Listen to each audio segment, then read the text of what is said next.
वक्रतुण्ड महाकाय सूर्यकोटि समप्रभा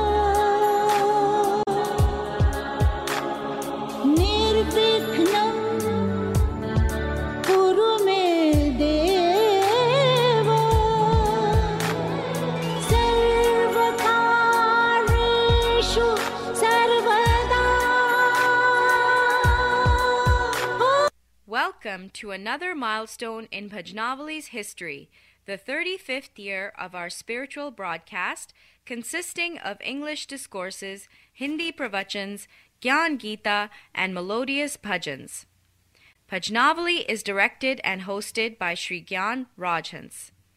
This is a non-commercial Vedic religion broadcast supported only by your individual donations, which are tax-deductible in Canada. Donations can be made online and donation receipts can be obtained instantly. भजनावली के 35वें वर्ष के प्रसारण में आपका स्वागत है। इस साप्ताहिक प्रसारण में आप अंग्रेजी और हिंदी प्रवचनों, मधुर भजनों और गीता के श्लोकों की अंग्रेजी और हिंदी व्याख्याएं सुनते हैं। यदि आपको हमारा प्रसारण पसंद है तो कृपया हमें दान देना न भूलें। अब आप ऑनलाइन डोनेशंस भी कर सकते हैं, जिसकी टैक्स डिडक्टेबल रिसीट आपको तुरंत मिल सकती है। प्रत्येक दान हमारे लिए बहुमूल्य है, क्योंकि भजनावली का प्रत्येक प्रसारण विज्ञापन रहित है। धन्यवाद। Now, here's your host, Sri Gyan Rajhans. Thank you, Shalini. Dear worldwide listeners of Bhajanawali broadcast, today is Saturday, May the 7th, and tomorrow is Mother's Day. To mark this special occasion, we are resuming our broadcast in a new format, which can now be heard on YouTube. Yes, you heard it right. You can hear our broadcast on YouTube from now on. By the way, it's about 7 p.m. in Toronto, Canada, where this broadcast originates from. Our last special broadcast was on March the 22nd, 2016, to celebrate the Hindu colorful festival Holi. It took us about 6 weeks to get Bhajanawali broadcast in a new format for YouTube listening. And it was possible due to the Herculean effort of our website consultant Goldie Dogra and our greatest supporter Sameer Thaver. My heartfelt gratitude to both of them. In today's broadcast, you will hear in English why and what we owe to our mothers, and in Hindi why devotion to mother is devotion to God. In other words, Matri Devo Bhava. In our regular item Gyan Gita, the 25th shlok of chapter 9 of the Gita will be explained in English. Also included in today's broadcast, appropriate Mata Bhajans. तो भजनावली प्रसारण के विश्वव्यापी भक्तों, आज विक्रम संवत 2073 की वैशाख शुक्ल प्रतिपदा तदनुसार शनिवार 7 मई है एवं कल 8 मई मातृ दिवस अर्थात मदर्स डे है। गत 35 वर्षों की भांति आज पुनः भजनावली में मातृ दिवस मनाने तथा माँ को भगवान स्वरूप क्यों माना जाता है अंग्रेजी और हिंदी में सुनेंगे। तो आइए आज के प्रसारण का आरंभ करें। सन 2001 में मातृ दिवस के शुभ अवसर पर प्रथम बार प्रसारित इस मातृ भजन से। After this bhajan, my English discourses.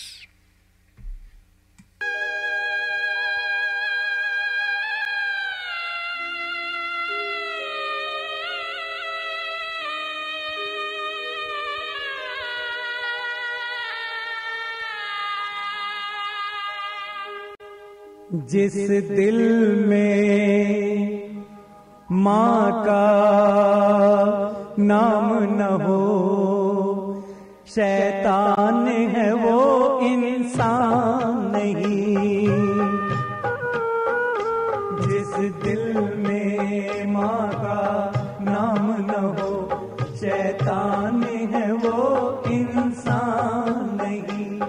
माँ जैसी ममता की छाया दे सकता वो भगवान नहीं। जिस दिल में माँ का नाम न हो, शैतान है वो इंसान नहीं।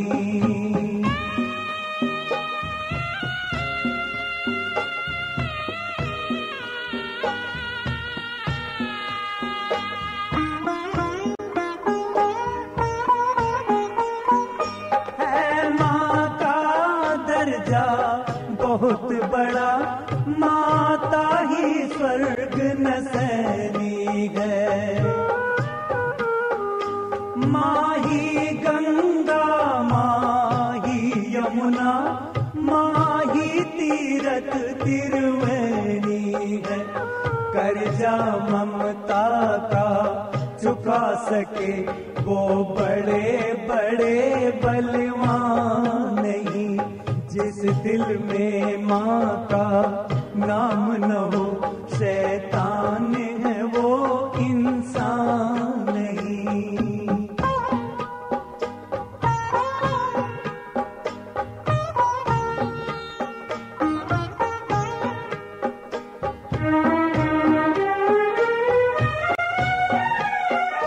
नौ मास गर्भ में पाले माँ, जाने कितने कष्ट उठाती है।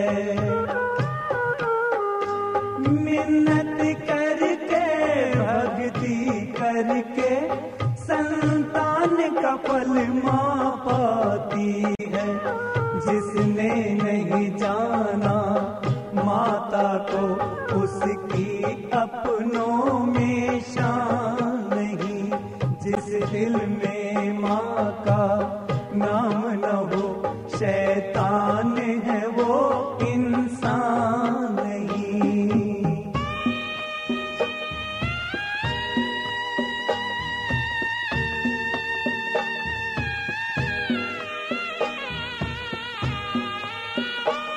माता ही गुरु सबसे पहली, जो प्रेम का पाठ पढ़ाती है। हर हाल में रक्षा करती है, बेटे को धीर बंधाती है।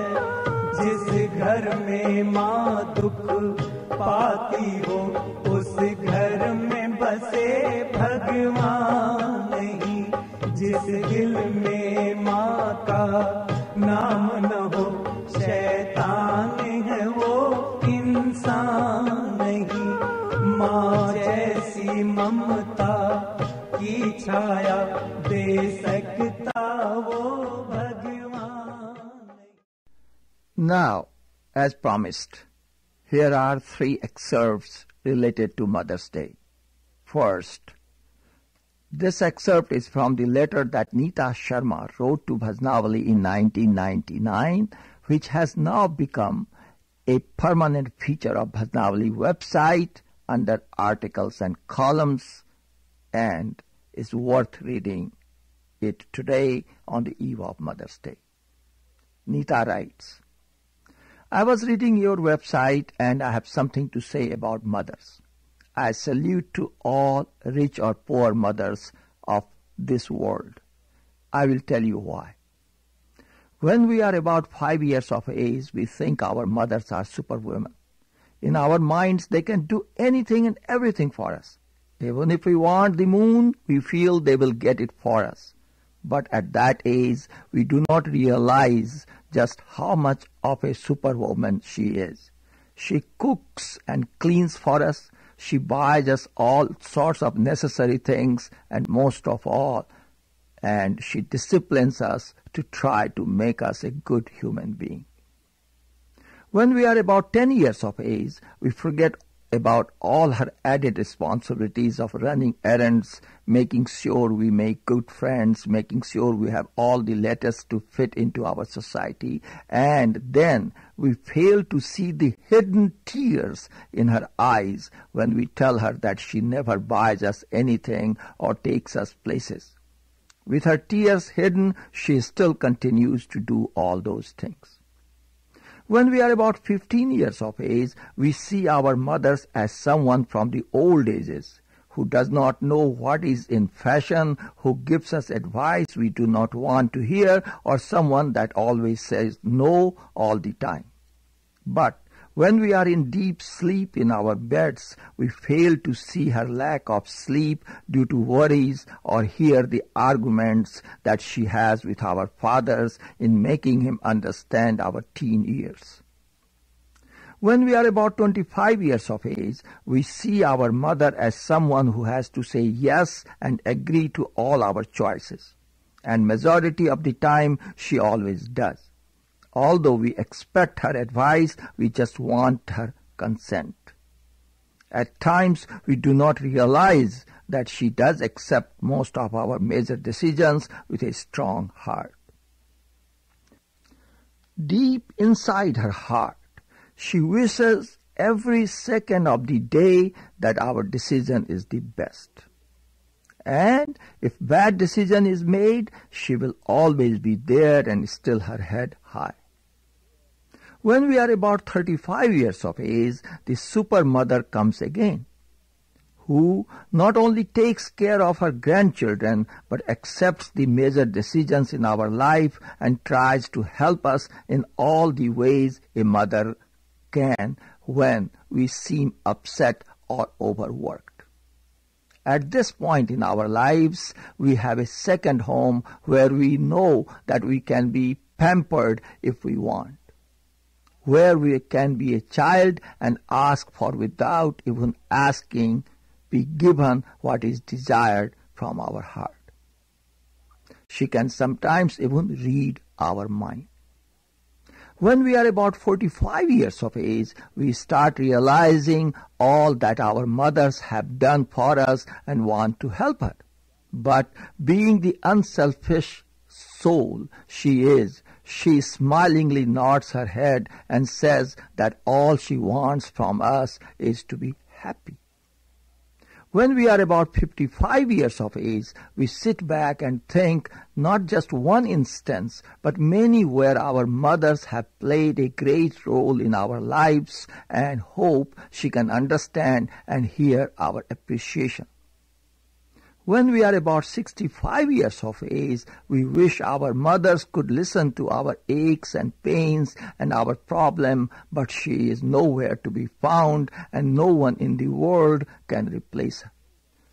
At this point in our lives, if someone was to raise the question, what would you like to be? We would reply, I would first like to be a good mother.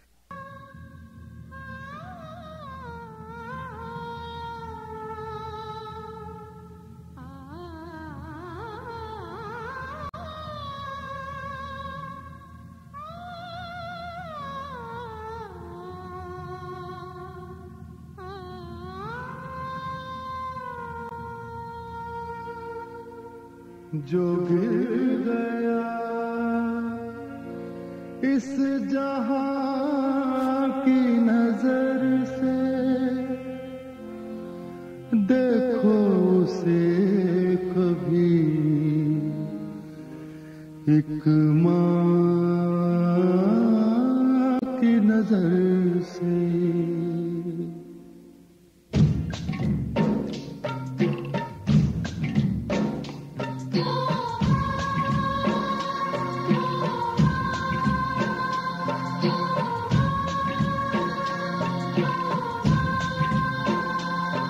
ओ माँ तुझे सलाम, ओ माँ तुझे सलाम,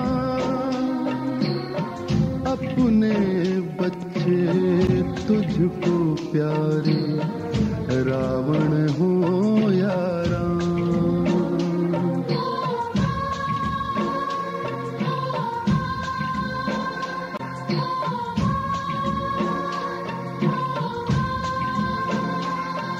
ओ माँ तुझे सलाम, ओ माँ तुझे सलाम,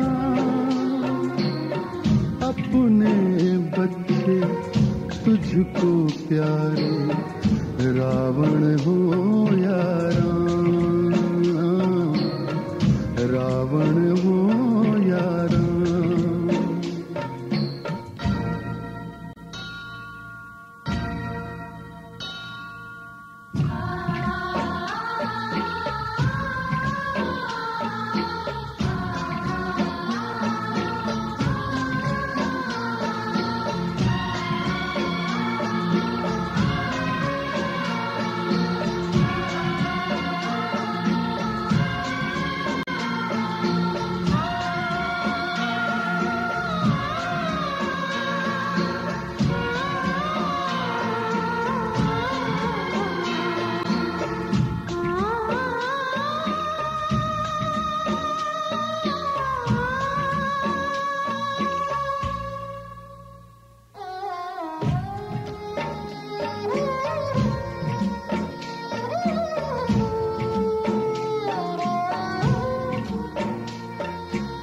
तेरा दिल तड़प उठा जैसे तेरी जान गई, इतनी देर से रूठी थी कितनी जल्दी मान गई, कितनी जल्दी मान गई। अपने लाडले के मुंह से सुनते ही अपना नाम,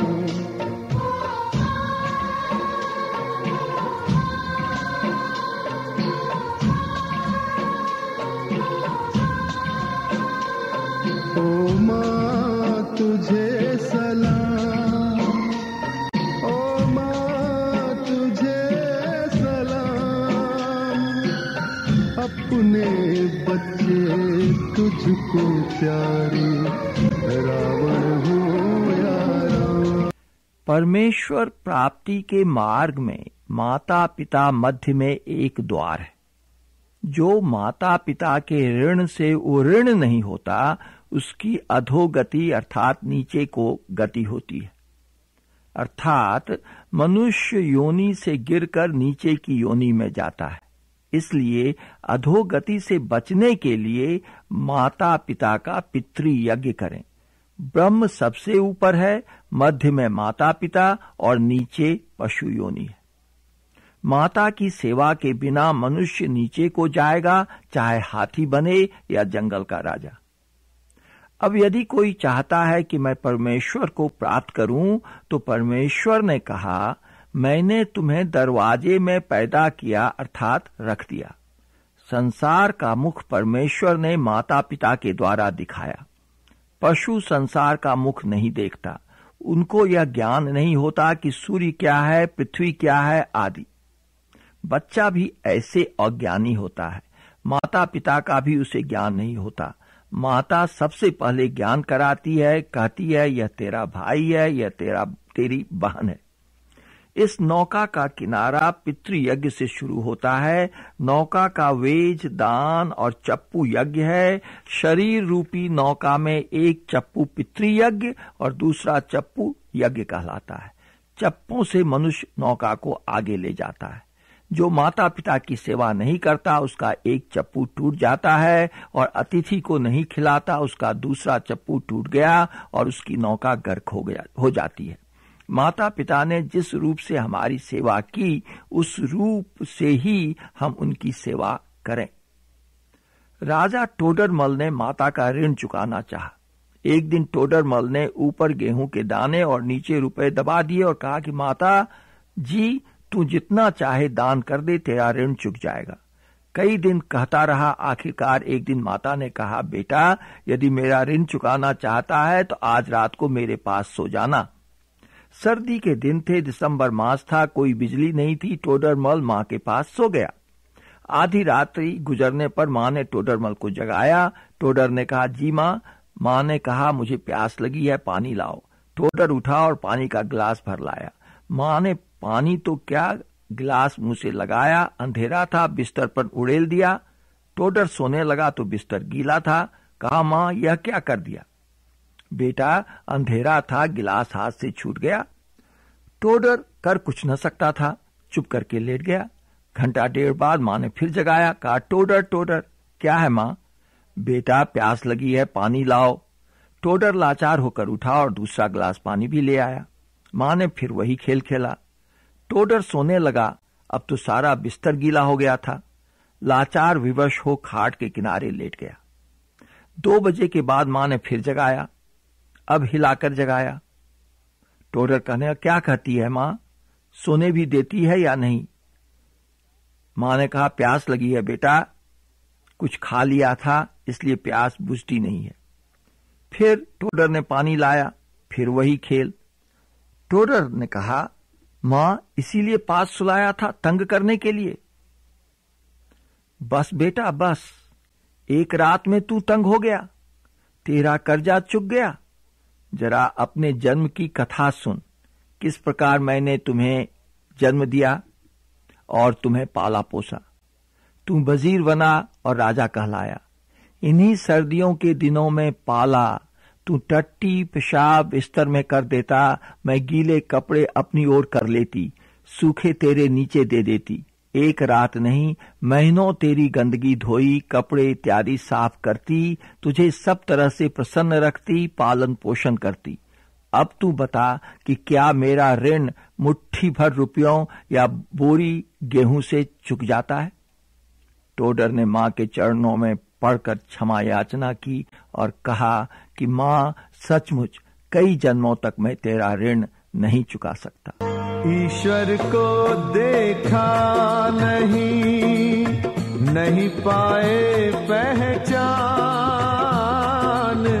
ईश्वर को देखा नहीं पाए पहचान। मात पिता में देखिए दिखते हैं भगवान, दिखते हैं भगवान। गीता का है ये ज्ञान परम कल्याणी, बोले अर्जुन से कृष्ण मधुर ये वाणी। गीता का है। Now, Gyan Gita for our younger generation, a regular feature of the Bhajanawali radio program. Today in Gyan Gita, chapter 9, shlok number 25 of the Gita, the Blessed Lord said, Yanti deva vratah devan, pitrin yanti pitrivratah. Bhutani yanti bhuteja, yanti madhyajina api mam. Worshipper of the gods go to the gods. Those who worship the ancestors go to the ancestors. Those who worship the lower spirits go to the lower spirits. And those who worship me will come unto me. Now the purport. In this shlok, the Lord is pointing out that the results of worship is assimilation to the form worshipped, and these limited forms give limited results. The lesser ones bring lesser rewards, while devotion to the Supreme brings the supreme reward. The Lord says, Yanti deva vrata devan. Those who are devoted to the gods go to the gods. Now you may wonder what is wrong with that. Aren't gods more evolved than human beings? Yes, they are. But they are also subject to birth and death. What the Lord is saying is, by worshipping gods, pitras and lower spirits, you may gain longevity and supernatural powers, but will not attain salvation unless you worship them as a means to worship the infinite. तो बस आज इतना ही. Till our next broadcast on Adi Shankara Jayanti and Surdas Jayanti, I wish all the mothers, grandmothers and would-be mothers a very happy Mother's Day. God willing, I will see you in Bhajanawali or meet with you in Bhajanawali in few days. Happy Mother's Day again.